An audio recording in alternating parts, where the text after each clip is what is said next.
கவலைப்படாதீங்க, உங்க யாரையும் நான் மறக்க மாட்டேன். உங்களை நான் ஞாபகம் வச்சுக்கிட்டே இருப்பேன். சரி, நாங்க இப்ப கிளம்புறோம்.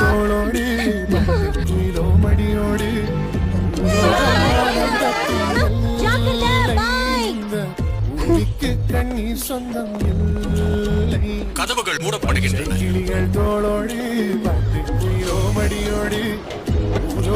ஆனந்தத்தின் இந்த பூமிக்கு கண்ணீர் சொந்தம் இல்லை. சின்ன சின்ன ஜீவன்